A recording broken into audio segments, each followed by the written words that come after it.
ഡൽഹിയിൽ നടക്കുന്ന കോക്രോച്ച് ജനതാ പാർട്ടിയുടെ ആ പ്രതിഷേധത്തിലേക്കാണ്. നമുക്കറിയാം ഇന്നലെ അവിടെ നടന്ന സംഭവങ്ങൾ എന്താണെന്നുള്ളത്.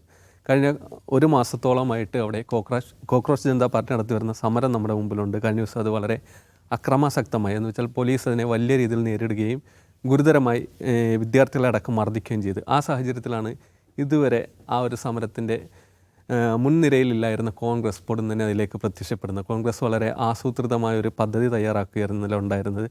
പ്രധാനമന്ത്രിയുടെ വസതിക്ക് മുമ്പിലായിട്ട് അവരൊരു പ്രതിഷേധം പൊടുന്നനെ സംഘടിപ്പിക്കുന്നു. രാഹുൽ ഗാന്ധിയുണ്ട്, മല്ലികാർജ്ജുൻ ഖാർഗെയുണ്ട്, പ്രിയങ്ക ഗാന്ധിയുണ്ട്, കേരളത്തിലെയും കർണാടകത്തിലെയും മുഖ്യമന്ത്രിമാർ അടക്കമുള്ളവരും എംപിമാർ അടക്കമുള്ള ബാക്കി കോൺഗ്രസ് നേതാക്കളെല്ലാവരും ഉണ്ട്. ആ പ്രതിഷേധത്തിൽ പെട്ടെന്ന് ആ പരിസരമാകെ നിശ്ചലമാവുകയും അതൊരു വലിയ പ്രതിഷേധമായി രൂപാന്തരപ്പെടുകയും ചെയ്തു. പോലീസിനെ അല്ലെ അവിടെ ഉണ്ടായിരുന്ന ഫോഴ്സിന് അത് എന്ത് ചെയ്യണമെന്ന് ആദ്യം അറിയാൻ പറ്റിയില്ല. പിന്നീടാണ് കേന്ദ്രമന്ത്രി അടക്കം അങ്ങോട്ട് അയച്ചിട്ട് അതിനെ അനുനയിപ്പിക്കാനുള്ള നീക്കങ്ങൾ നടത്തിയെന്നാൽ രാഹുൽ ഗാന്ധി അടക്കം ആരും അതിന് തയ്യാറായില്ല. പിന്നീട് രാഹുലിനെ അടക്കം അവിടുന്ന് വലിച്ചിഴച്ച് മർദ്ദിച്ചു കൊണ്ടുപോവുകയായിരുന്നു. ഈ കോൺഗ്രസിൻ്റെ ഇന്നലത്തെ ഈ സമരം അതോടെ അതൊരു ദേശീയ ശ്രദ്ധയാകർഷിക്കുകയുണ്ടായി. ഇതുവരെ ചിത്രത്തിലില്ലായിരുന്ന കോൺഗ്രസ് ഇന്നലെ കോക്രോച്ച് ജനതാ പാർട്ടിയുടെ സമരത്തിൻ്റെ ഒരു നേതൃത്വം ഏറ്റെടുക്കുന്ന കാഴ്ച കൂടിയിട്ട് കാണുകയുണ്ടായി. ഇന്നലെ എല്ലാ മാധ്യമങ്ങളും നേരം ചർച്ച ചെയ്ത് ഈ കോൺഗ്രസിൻ്റെ ഇത്ര ഒരു പ്ലാൻ, ഈ സമരത്തിൻ്റെ ഒരു ഓപ്പറേഷൻ ആരാണ് നടത്തിയത്, അതെങ്ങനെയായിരുന്നു വലിയൊരു വിജയമായി മാറിയത്, മൊത്തത്തിലൊരു ചർച്ചയായത് അതിലേക്കാണ്. ആദ്യം കോൺഗ്രസ് അല്ലെ രാഹുൽ ഗാന്ധിയൊക്കെ സമരം നടത്താൻ മറ്റൊരു വേദി തീരുമാനിക്കുകയും അവിടെ പോലീസ് അറിഞ്ഞതിനെ തുടർന്നാണ് പിന്നീട് പ്രധാനമന്ത്രിയുടെ വസതിയുടെ മുമ്പിലേക്ക് സമരം മാറ്റുന്നത്. പക്ഷേ അപ്പോഴും കോൺഗ്രസിൻ്റെ കൂടെ അല്ലെങ്കിൽ ആ ടീമിലുള്ള രാഹുൽ ഗാന്ധിക്കും പ്രിയങ്ക ഗാന്ധിക്കും മല്ലികാർജ്ജുൻ ഖാർഗെയ്ക്കും കെ സി വേണുഗോപാലിനും അല്ലാതെ മറ്റാർക്കും ഇതെന്താണ് നടക്കാൻ പോകുന്നതെന്ന് അറിയില്ലായിരുന്നു എന്നായിരുന്നു വാർത്തകൾ വരുന്നത്. ശരിക്കും അങ്ങനെ തന്നെയായിരുന്നു? എങ്ങനെ ഉണ്ടായിരുന്നു ആ കോൺഗ്രസിൻ്റെ ആ പ്രൊട്ടസ്റ്റിനെ എങ്ങനെയാണ് വിലയിരുത്തുന്നത്? ഈ ACC ആസ്ഥാനം മുതൽ പ്രധാനമന്ത്രിയുടെ വസതി വരെ അങ്ങനെ വലിയ ദൂരമുള്ള സ്ഥലമല്ല. പക്ഷേ വളരെ പെട്ടെന്ന് തീരുമാനിച്ച് നടപ്പാക്കിക്കൊണ്ടാണ് നടന്നത്. അല്ലെങ്കിൽ നടക്കില്ല എന്നുള്ള ഒരു ഉറപ്പാണ്. കാരണം CJPയുടെ പ്രൊട്ടസ്റ്റിനോട് എങ്ങനെയാണ് ഡൽഹി പോലീസും റാപ്പിഡ് ആക്ഷൻ ഫോഴ്സും പിന്നെ യൂണിഫോം ഇട്ട RSSകാരും യൂണിഫോം ഇടാതെ ഹെൽമെറ്റ് വെച്ച് യുവാക്കളെ ആക്രമിക്കുന്നവരെ വെച്ച് നമ്മൾ കണ്ടതാണ് കഴിഞ്ഞ ദിവസങ്ങളിൽ. അപ്പോൾ അത് നടക്കില്ല എന്നുള്ളൊരു ഉറപ്പാണ്. പക്ഷെ വളരെ സീക്രസി പാലിച്ചുകൊണ്ട് പ്ലാൻ ചെയ്ത ഒന്നാണ്. ആ സീക്രസി എത്രത്തോളം എന്ന് വെച്ചാൽ ഇപ്പോൾ ഉദാഹരണത്തിന് കർണാടക കേരള മുഖ്യമന്ത്രിമാർ രണ്ടുപേരും അവിടെ വന്നല്ലോ, MP മാരെ കൂടാതെ. അപ്പോൾ DK ശിവകുമാറിനും VD സതീശനും പോലും അറിയില്ലായിരുന്നു ഇതെന്തിനാണ് വിളിപ്പിക്കുന്നത്. അവർ വിചാരിച്ച് മല്ലികാർജ്ജുൻ ഖാർഗെയുടെ ബർത്ത്ഡേ ആഘോഷിക്കാൻ വേണ്ടിയാണ്, കേക്ക് കെട്ടാൻ വേണ്ടിയാണെന്നാണ്. അതിൻ്റെ ഒരു വൈക്ലഭ്യം VD സതീശൻ്റെയൊക്കെ മുഖത്തുണ്ടായിരുന്നു. VD സതീശൻ മുദ്രാവാക്യമൊന്നും വിളിക്കുന്നില്ല. KC വേണുഗോപാൽ ഫ്രണ്ടിൽ നിന്ന് മുദ്രാവാക്യം വിളിക്കുകയാണ് പ്രിയങ്ക ഗാന്ധിക്കൊപ്പം. VD സതീശനെ കണ്ട് വിളിക്കാത്ത കല്യാണത്തിനൊക്കെ പോയാൽ ഒരു വൈക്ലഭ്യം അദ്ദേഹത്തിൻ്റെ മുഖത്തുണ്ടായിരുന്നു. ഞാനിവിടെ ഇരിക്കേണ്ട ഒരാളല്ല എന്നൊരു ഫീൽ അദ്ദേഹത്തിൻ്റെ മുഖത്ത് എപ്പോഴും ഉണ്ടായിരുന്നു. പിന്നെ VD സതീശൻ അങ്ങനെ ഒരു സമരം ചെയ്തു വന്ന രാഷ്ട്രീയ നേതാവല്ല. സമരത്തിൽ മുദ്രാവാക്യം വിളിക്കുക എന്നൊക്കെയുള്ളത് അദ്ദേഹത്തിനെ സംബന്ധിച്ചൊരു ശീലമില്ലാത്ത കാര്യമാണ്. അതുകൊണ്ടുകൂടിയാകാം. പക്ഷേ അദ്ദേഹം മുദ്രാവാക്യമൊന്നും വിളിക്കുന്നുണ്ടായിരുന്നില്ല. പക്ഷേ ആ ഒരു പ്രൊട്ടസ്റ്റോടുകൂടി, അതായത് പ്രധാനമന്ത്രിയുടെ ഓഫീസിന് മുമ്പിൽ നടന്ന പ്രൊട്ടസ്റ്റോടുകൂടി കോൺഗ്രസ് ചിത്രത്തിലേക്ക് വന്നു എന്നുള്ളതാണ് ഏറ്റവും പ്രധാനപ്പെട്ട കാര്യം. ഇപ്പോൾ കോൺഗ്രസ് ഇതുവരെ ഒരു ഡിസ്റ്റൻസ് കീപ്പ് ചെയ്തിരുന്നു. ഈ കോക്രോച്ച് ജനതാ പാർട്ടിയുടെ ഈ മൂവ്മെൻറ്റ്, ഓൺലൈൻ മൂവ്മെൻറ്റിനെ ആണെങ്കിലും ജനതാ മന്ദിറിൽ നിന്ന പരിപാടികളിലാണ്. കോൺഗ്രസ് വേറെ തന്നെ സമാന്തരമായിട്ട് ധർമ്മേന്ദ്ര പ്രധാൻ്റെ രാജി ആവശ്യപ്പെട്ടുകൊണ്ടുള്ള പ്രൊട്ടസ്റ്റ്, കോൺഗ്രസ് അല്ല NSU ഉൾപ്പെടെയുള്ള കോൺഗ്രസ് പോഷക സംഘടനകൾ, യൂത്ത് കോൺഗ്രസ് ഒക്കെ പ്രൊട്ടസ്റ്റ് ചെയ്തുകൊണ്ടിരിക്കുകയായിരുന്നു. അവിടേക്ക് വളരെ പെട്ടെന്ന് അവിചാരിതമായി കോൺഗ്രസ് രംഗപ്രവേശം ചെയ്തതോടെ ഇപ്പോൾ ഇന്ന് വൈകുന്നേരം ആവുന്നപ്പോഴേക്കും ചിത്രത്തിൽ ധർമ്മേന്ദ്ര പ്രധാൻ്റെ രാജി ആവശ്യപ്പെട്ടുള്ള പ്രൊട്ടസ്റ്റ് ആരുടേതാണ്? കോൺഗ്രസിൻ്റേതായി മാറി. ഇപ്പോൾ CJP ചിത്രത്തിലില്ല. അപ്പോൾ അത് എന്തുകൊണ്ട് വന്നു എന്നുള്ളൊരു പ്രധാനപ്പെട്ട കാര്യമാണ്. കോൺഗ്രസ് എന്തുകൊണ്ട് ഇതിൽ ഇറങ്ങിക്കളിക്കാൻ തീരുമാനിച്ചു? അതാണ് നമ്മൾ നോക്കേണ്ട ഒരു പ്രധാനപ്പെട്ട കാര്യം. ഇപ്പോൾ CJP എന്ന ഒരു ഓൺലൈൻ മൂവ്മെൻറ്റ്, ഒരു സർക്കാസ്റ്റിക് ഓൺലൈൻ മൂവ്മെൻറ്റ് വരുമ്പോൾ, പിന്നെ ജന്തർ മന്ദറിൽ അവരുടെ പ്രൊട്ടസ്റ്റോ തുടങ്ങുമ്പോഴൊന്നും കോൺഗ്രസ് അതിനെ സീരിയസ് ആയിട്ട് കണ്ടിട്ടില്ല. CJP എന്ന മൂവ്മെൻറ്റിനെ സീരിയസ് ആയിട്ട് കണ്ടിട്ടില്ല. അതൊരു വലിയ മൂവ്മെൻറ്റായി മാറുമെന്നോ അതിലേക്ക് കൂടുതൽ ആളുകൾ വരുമെന്നോ ഒന്നും അവർ പ്രതീക്ഷിച്ചിട്ടുണ്ടാവില്ല. പക്ഷേ മിനിഞ്ഞാന്നത്തെ പാർലമെൻറ്റ് മാർച്ചിൽ സംഭവിച്ചെന്താണെന്ന് വെച്ചാൽ CJP പോലും വിചാരിക്കുന്നതിൻ്റെ അപ്പുറത്തേക്ക് അതിൻ്റെ ജനപങ്കാളിത്തം മാറി എന്നുള്ളതാണ്.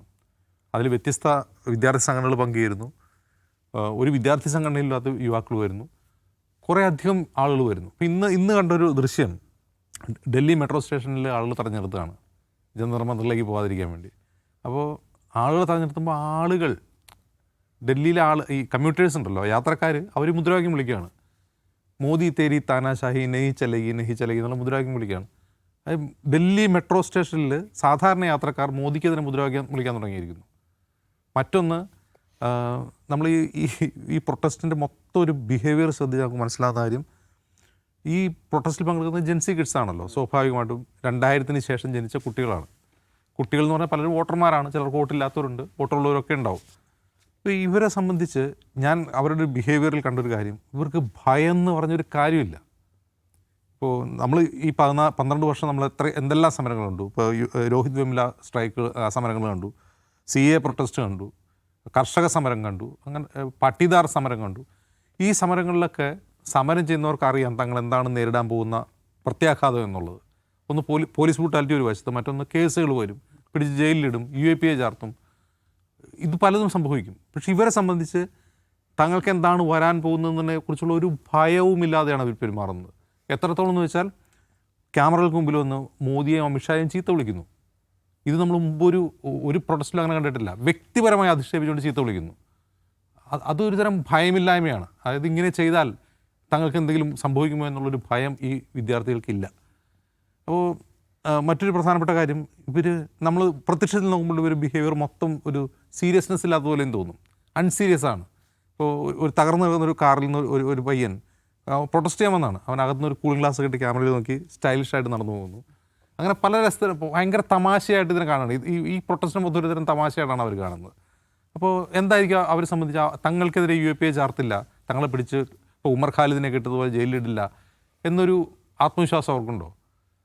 എന്തും ചെയ്യാം. അത് വളരെ ലാഘവത്തോടെ ഒരു കൂസലുമില്ലാതെ പ്രൊട്ടസ്റ്റ് ചെയ്യുന്ന ഒരു വിഭാഗം ചെറുപ്പക്കാരാണ് നമ്മൾ അവിടെ കാണുന്നത്. അതിലൊരുപാട് ഗൂസ് ബം മൊമെൻറ്റ്സ് ഉണ്ട് കേട്ടോ. ഈ വിദ്യാർത്ഥികളുടേതായ ഒരുപാട് മൊമെൻറ്റ്സ് ഉണ്ട്. ഭയങ്കര രസമുള്ള സമരം. ഒരുപക്ഷെ കഴിഞ്ഞ 12 വർഷം നടന്നിട്ടുള്ള സമരങ്ങളിൽ, ഇപ്പം നമ്മൾ JNUവിലും ജാമ്യയിലും കണ്ട സമരങ്ങളേക്കാൾ കുറേ കൂടി ഓർഗാനിക് ആയിട്ടുള്ള, കുറേ കൂടി നല്ല മൊമെൻറ്റ്സ് ഉള്ള ഒരു സമരമായിട്ടാണ് എനിക്കിതിന് തോന്നുന്നത്. ഒന്ന്. രണ്ടാമത്തെ കാര്യം ഞാൻ മുമ്പ് സൂചിപ്പിച്ചത് തന്നെയാണ്, ഈ ഒരു തരം കൂസലില്ലായ്മ, ഈ ഭയമില്ലായ്മ, ഇതാണ് ഈ പ്രൊട്ടസ്റ്റിൽ വരുന്ന ഒരു പ്രധാനപ്പെട്ട ട്രജക്ടറി എന്ന് പറയുന്നത്. കാരണം നമ്മൾ മുമ്പുള്ള സമരങ്ങളിൽ സമരം ചെയ്യുന്നവർക്ക് അറിയാം തങ്ങൾ നേരിടാൻ പോകുന്ന എന്താണെന്നുള്ളത് അറിയാമായിരുന്നു. ആ ഭയം അവർക്കുണ്ടായിരുന്നു. ആ ഭയം ഇപ്പോൾ കർഷക സമരത്തിലുള്ളവർക്കും അറിയാം എന്താണ് നേരിടാൻ പോകുന്നുള്ളത്. ഇവരെ സംബന്ധിച്ച് ആ ഭയമില്ലാത്ത ഒരു ബിഹേവിയർ ഉണ്ട്. ഈ ഭയമില്ലായ്മയാണ് യഥാർത്ഥത്തിൽ മോദിയും അമിത്ഷായും ഭയക്കുന്നത്. കാരണം ഈ ഭയമില്ലായ്മ നമ്മുടെ രാജ്യത്ത് കഴിഞ്ഞ 12 വർഷമായി നമ്മുടെ രാജ്യത്ത് ഭരിക്കുന്ന മോദിയല്ല, ഭയമാണ്.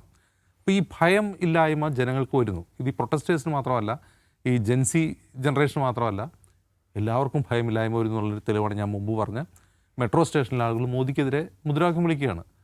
അവിടെ നിന്ന് മുദ്രാവാക്യം വിളിച്ചാൽ അവിടെ നിന്ന് ഏതെങ്കിലും പോലീസുകാർ പിടിച്ചുകൊണ്ടുപോയാൽ പോയതാണ്, അവൻ്റെ ജീവിതം പോയി. ആ ജീവിതം പോകും എന്നുള്ള ഭയമില്ലായ്മ ആളുകളിലേക്ക് വന്നുകൊണ്ടിരിക്കുന്നു. ഈ ഭയമില്ലായ്മ രാജ്യത്തൊരു സൂചനയാണ്. എനിക്ക് തോന്നുന്നു ആ സൂചന കോൺഗ്രസ്സിന് മനസ്സിലായിട്ടുണ്ട്. കാരണം CJPയുടെ ആഹ്വാനപ്രകാരം മാത്രമല്ലാതെ ഈ പാർലമെൻറ്റ് മാർച്ചിലേക്കും ജന്തർ മന്ദിറിലേക്കും കൂടുതൽ യുവാക്കൾ വരുന്നു. അതിന് വലിയ തോതിലുള്ള പങ്കാളിത്തം ലഭിക്കുന്നു, ബഹുജന പിന്തുണ ഉണ്ടാകുന്നു. ഇത് ഡൽഹിയിൽ മാത്രം ഒതുങ്ങുന്നൊരു പ്രതിഭാസമല്ല. രാജ്യത്ത് പലയിടത്തും ഇത്തരം പ്രൊട്ടസ്റ്റ്, ബോംബെയിലൊക്കെ പ്രൊട്ടസ്റ്റ് നടക്കുന്നുണ്ട്, കേരളത്തിൽ നടക്കുന്നുണ്ട്. അപ്പോൾ രാജ്യത്ത് പല ഭാഗങ്ങളിലും ഈ പ്രൊട്ടസ്റ്റ് നടക്കുന്നുണ്ട്. അപ്പോൾ ധർമ്മേന്ദ്ര പ്രധാൻ രാജിവെക്കാത്ത ഒരു തരം ഒത്തുതീർപ്പിനും തയ്യാറല്ലാത്ത വിധം ഈ ഒരു പ്രൊട്ടസ്റ്റിൻ്റെ മൂഡ് മാറിക്കഴിഞ്ഞിരിക്കുന്നു. ഇനി അയാളുടെ മുമ്പിൽ രാജിയല്ലാതെ ഒരു തരം കോംപ്രമൈസും ഇല്ല അതിൽ. ഇനി സർക്കാർ തന്നെ ഇനി ചർച്ച നടത്തുകയാണ്. CJP ലീഡേഴ്സായിട്ടൊക്കെ ചർച്ച നടത്തുന്നുണ്ട്. ഈ CJP ലീഡേഴ്സ് പറയുകയാണ് ഞങ്ങൾ സമരം അവസാനിപ്പിക്കാം എന്ന് പറഞ്ഞാൽ പോലും രാജ്യത്തെ ഈ പുതിയ തലമുറ ഈ സമരം അവസാനിപ്പിക്കാൻ പോകുന്നില്ല എന്നുള്ളിടത്തേക്ക് അതിൻ്റെ ഒരു ട്രജക്ടറി മാറിക്കഴിഞ്ഞു, അതിൻ്റെ ഒരു ദിശ മാറിക്കഴിഞ്ഞു. ഈ ദിശാമാറ്റം കോൺഗ്രസ്സിന് മനസ്സിലായി. ഇതുവരെ അവർ ഈ പ്രൊട്ടസ്റ്റിൽ നിന്ന്, ഈ CJPയിൽ നിന്ന് അകലം പാലിച്ചെങ്കിൽ ഇന്നാ സമരം കോൺഗ്രസ് ഏറ്റെടുത്തിരിക്കുകയാണ്. ഇനി അത് കോൺഗ്രസ്സിൽ മുന്നോട്ട് കൊണ്ടുപോയേ പറ്റൂ. ഇന്നിപ്പോൾ രാഹുൽ ഗാന്ധിയുടെ വാർത്താ സമ്മേളനത്തോടുകൂടി നമുക്ക് മനസ്സിലാവുന്നൊരു കാര്യം, കോൺഗ്രസ്സിന് ഇനി ഇതിൽ നിന്ന് പിന്നോട്ട് പോകാൻ കഴിയില്ല. കോൺഗ്രസ്സിന് ഇതുമായിട്ട് മുന്നോട്ട് പോകേണ്ടി വരും. ഒരുപക്ഷെ CJP കോൺഗ്രസിൻ്റെ പുറകിൽ നിൽക്കേണ്ടി വരുന്ന ഒരു സാഹചര്യത്തിലേക്കാണ് ഇപ്പോൾ ഈ സമരത്തിൻ്റെ ദിശ മാറുന്നത്. ഇത് യഥാർത്ഥത്തിൽ ഭരണകൂടത്തെ, സർക്കാരിനെ, കേന്ദ്ര സർക്കാരിനെ വല്ലാത്ത രീതിയിൽ ധർമ്മസങ്കടത്തിലാക്കുന്നുണ്ട്. കാരണം അവർ പ്രതീക്ഷിച്ച പോലെയൊന്നും അല്ല കാര്യങ്ങൾ പോകുന്നത്. അവരുടെ കാൽക്കുലേഷൻസ് മുഴുവൻ തെറ്റിയിരിക്കുന്നു. ഈ സമരം ഇങ്ങനെ എങ്ങാ പോവും, അത് വേറെ രീതിയിൽ നമുക്ക് ഡൈവേർട്ട് ചെയ്യാം. അപ്പോൾ ഇന്നത്തെ രസകരമായൊരു കാര്യം, ഈ സമരത്തെ ഡിസ്ക്രെഡിറ്റ് ചെയ്യാൻ വേണ്ടിയുള്ള ശ്രമങ്ങൾ ചില കോണുകളിലൊക്കെ നടക്കുന്നുണ്ട്. ഇപ്പോൾ റിപ്പബ്ലിക് ചാനൽ അർണബ് ഗോസ്വാമി കഴിഞ്ഞ കുറേ ദിവസങ്ങളായിട്ട് ഈ സമരത്തെ മറ്റു രീതിയിൽ വ്യാഖ്യാനിച്ചുകൊണ്ടിരിക്കുകയാണ്. പാകിസ്ഥാൻ ഫണ്ടിങ് ആണ് കുറച്ച് നേരം പറയും, കുറച്ച് നേരം അമേരിക്കയുടെ ഫണ്ടിങ് ആണെന്ന് പറയും. ഇപ്പോൾ ഇന്ന് കേൾക്കുന്നൊരു വാർത്ത, കേന്ദ്ര സർക്കാരിൻ്റെ വളരെ പ്രധാനപ്പെട്ട 2 ഉദ്യോഗസ്ഥർ ഇവരുടെ സ്റ്റുഡിയോയിലെത്തി, അർണബ് ഗോസ്വാമിയുടെ സ്റ്റുഡിയോയിലെത്തി മേലാൽ അമേരിക്കൻ ഗൂഢാലോചനയാണെന്ന് പറയരുത് എന്ന് അവരോട് ആവശ്യപ്പെട്ടു എന്നാണ് നമ്മൾ അറിയുന്നത്. അത് തിരിച്ചടി ഉണ്ടാക്കുമെന്ന് കേന്ദ്ര സർക്കാരിന് മനസ്സിലായി. അമേരിക്കൻ ഗൂഢാലോചന എന്നൊക്കെ പറഞ്ഞാലേ പാകിസ്ഥാൻ എന്ന് പറഞ്ഞാൽ പിന്നെ ആളുകൾ വിശ്വസിക്കും. അപ്പോൾ അതങ്ങനെ പറഞ്ഞിട്ടുണ്ടെന്ന് കേൾക്കുന്നു. അപ്പോൾ അതുപോലെ ഇന്ന് അങ്ങനെയല്ല, സ്വന്തം ഫ്രണ്ടിനെ വീഴ്ത്താൻ വേണ്ടി അമേരിക്ക കൂടാൻ നടത്തുന്ന കാര്യമില്ലല്ലോ. അത് വേറെ കാര്യം. അല്ല, അത് വേറെ രീതിയിൽ പ്രശ്നമാവും.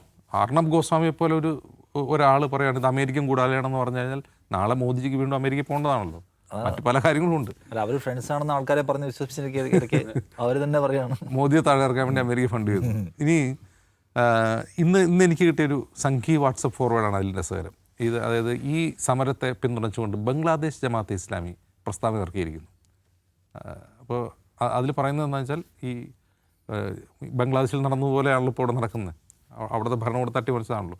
അതുകൊണ്ട് ഞങ്ങളുടെ സഹോദരന്മാരെ ഞങ്ങൾ അഭിനന്ദിക്കുന്നു എന്നൊക്കെ പറഞ്ഞുകൊണ്ട് ബംഗ്ലാദേശ് ജമാഅത്തെ ഇസ്ലാമി പ്രസ്താവന ഇറക്കിയെന്നുകൊണ്ട് സെൻട്രൽ ഓഫീസ് ധാക്ക എന്നൊക്കെ എഴുതിയിട്ട് അത് കണ്ടായിരുന്നോ? പക്ഷേ പ്രശാന്ത് ശിവനൊക്കെ ഷെയർ ചെയ്തിട്ടുണ്ട്. ആണോ? അതിൻ്റെ അക്ഷരത്തെറ്റാണോ? അതിൻ്റെ ലോഗോയിൽ തന്നെ അക്ഷരത്തെറ്റാണ്. അപ്പോൾ എനിക്ക് അയച്ചതെന്ന് സംഗീത സുഹൃത്തിനോട് ഞാൻ ചോദിച്ചു, ഇതൊക്കെ ശ്രദ്ധിക്കേണ്ട അമ്പ എന്ന് ചോദിച്ചു. പിന്നെ മറുപടി ഉണ്ടായില്ല. അപ്പോൾ അങ്ങനെ പലതരത്തിലുള്ള പ്രചാരണം നടക്കുന്നുണ്ട്. ഇതിൻ്റെ ഞാൻ മനസ്സിലാക്കുന്നൊരു പ്രധാനപ്പെട്ട കാര്യം, ഇത് BJP യും RSSും കേന്ദ്ര സർക്കാരും പ്രതീക്ഷിച്ച രീതിയിലല്ല ഈ സമരത്തിന് മുന്നോട്ട് പോകുന്നത്. അവർ പ്രതീക്ഷിച്ച രീതി, ഇനി CJP പോലും പ്രതീക്ഷിച്ച രീതിയിലല്ല അത് പോകുന്നത്. കോൺഗ്രസ് ആൻറ്റിസിപ്പേറ്റ് ചെയ്ത രീതിയിലല്ല അത് പോകുന്നത്. ഇതിന് വേറൊരു ട്രാജക്ടറി വരികയാണ്. അതിൻ്റെ ഏറ്റവും പ്രധാനപ്പെട്ട കാര്യം, ഭയമില്ലാത്ത ഒരു ജനറേഷനെയാണ്, പേടിയില്ലാത്തൊരു ജനറേഷനെയാണ് ഈ 3 ശക്തികൾക്ക് നേരിടേണ്ടി വരുന്നത്.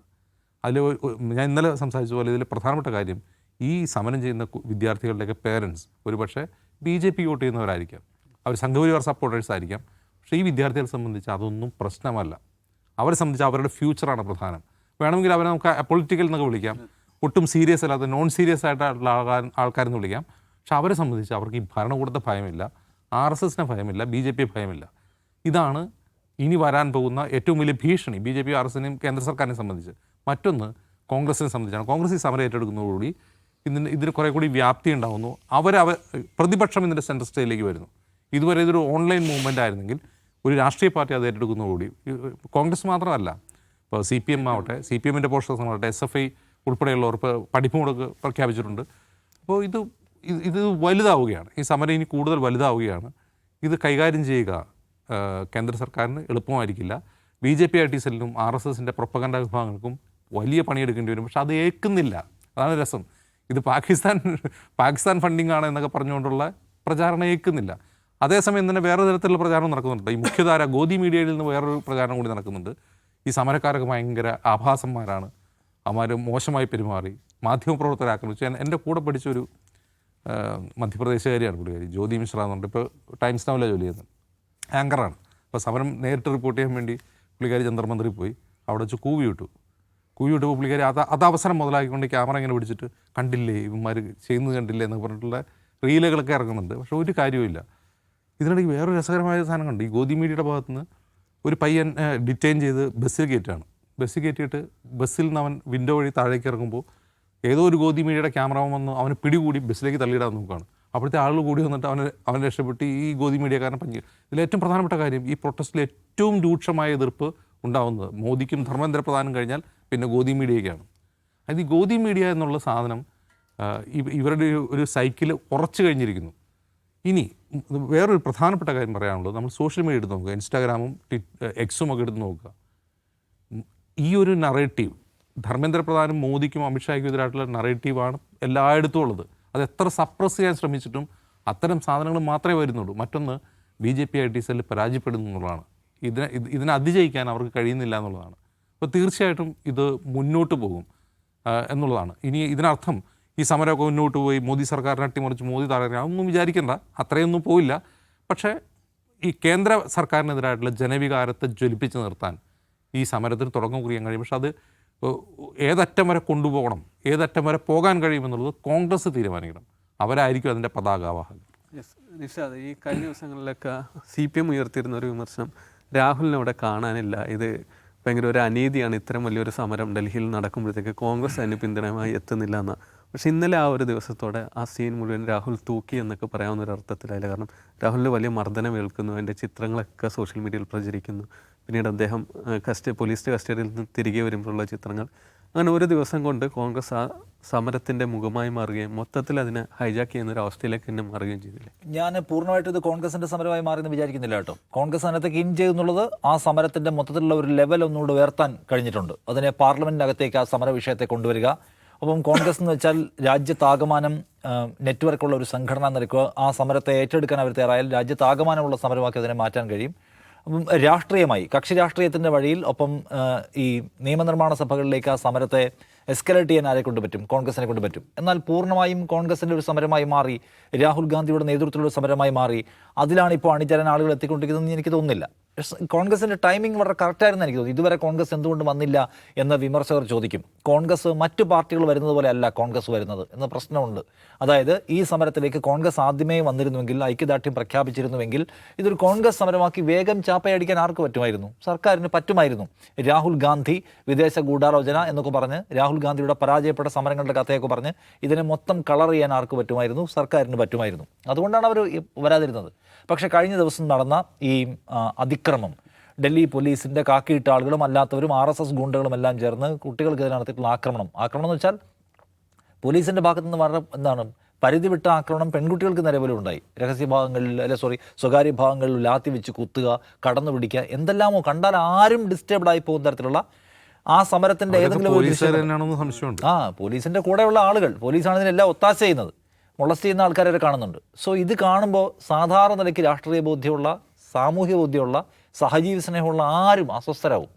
ആ അസ്വസ്ഥത രാജ്യമാകെ കത്തിപ്പടർന്നു. ഇതുവഴി സോഷ്യൽ മീഡിയ വഴി. ഞാൻ കഴിഞ്ഞ ദിവസം പറഞ്ഞ പോലെ എങ്ങനെയാണ് കഴിഞ്ഞ 70 വർഷക്കാലം ഫലസ്തീൻ്റെ സ്വാതന്ത്ര്യ മോഹം ലോകം കേൾക്കാതിരിക്കുകയും ഏറ്റവും അവസാനത്തെ യുദ്ധം ലോകത്താകമാനം വലിയ വികാരം വെള്ളയടിക്കുകയും ചെയ്തത്. അതിൻ്റെ കാരണം എന്താണ്? അത് ലോകം മുഴുവൻ തത്സമയം സോഷ്യൽ മീഡിയയിൽ കണ്ടു എന്നുള്ളതാണ്. ഈ സമരത്തിൻ്റെ മൊത്തം ദൃശ്യങ്ങളും കണ്ടു. അതുകൊണ്ടാണ് ഇപ്പോൾ കേരളത്തിലടക്കമുള്ള രാഷ്ട്രീയത്തിൽ അഭിപ്രായം പറയാതിരിക്കുന്ന താരങ്ങൾ പോലും രംഗത്ത് വരുന്നത്. ഇവിടെ നിന്ന് രഞ്ജിനി ഹരിദാസൊക്കെ പ്ലെയിൻ പിടിച്ച് അവിടെ പോയിട്ട് സമരത്തിൽ പങ്കെടുക്കുന്നത്. ആ സമരത്തിൽ യുവാക്കൾ ന്യായമായ ഒരു ആവശ്യം ഉന്നയിച്ച് നടത്തുന്ന സമരത്തെ പോലീസ് കൈകാര്യം ചെയ്യുന്ന രീതി കണ്ടിട്ട് സങ്കടവും രോഷവും തോന്നിയിട്ടാണ്. ആ സന്ദർഭത്തിൽ കോൺഗ്രസിന് വന്ന് ഇടപെടാം. അപ്പോൾ ആർക്കും ചാപ്പയടിക്കാൻ കഴിയില്ല. കാരണം ഒരു ജെന്യുവിൻ റീസൺ അവിടെ നിൽക്കുകയാണ്. ആ റീസൺ കാണുകയും അതിനെ ഏറ്റെടുക്കാനായിട്ട് ഇന്ത്യയിലെ ബഹുഭൂരിപക്ഷം വരുന്ന രാഷ്ട്രീയ ബോധ്യമുള്ള ചെറുപ്പക്കാരും രംഗത്ത് വന്നു കഴിഞ്ഞു. ഇനി അത് കോൺഗ്രസിൻ്റെ സമരമാണെന്ന് ചാപ്പയടിക്കാൻ പറ്റില്ല. കാരണം അതിനൊരു ആളുകളെ അത് ഹൃദയവികാരത്തിൻ്റെ ഭാഗമായി കഴിഞ്ഞു. ആ സമയത്ത് വരിക എന്നുള്ളത് കോൺഗ്രസിൻ്റെ ഉത്തരവാദിത്തമാണ്. പെർഫെക്റ്റ് ടൈമിംഗ് ആണ്. അവർ വരുന്നു. അതിൽ തന്നെയുള്ള ആസൂത്രണം. കോൺഗ്രസിനെ നമ്മൾ പലപ്പോഴും പഴിക്കുമെങ്കിൽ നേരത്തെ അജൂസ് പറഞ്ഞ പോലെ നമ്മൾ ഈ സമരത്തിൽ എവിടെയായിരിക്കണം പൊസിഷൻ ചെയ്യേണ്ടത്, ഏത് പോയിന്റിലായിരിക്കണം നമ്മുടെ സമരം?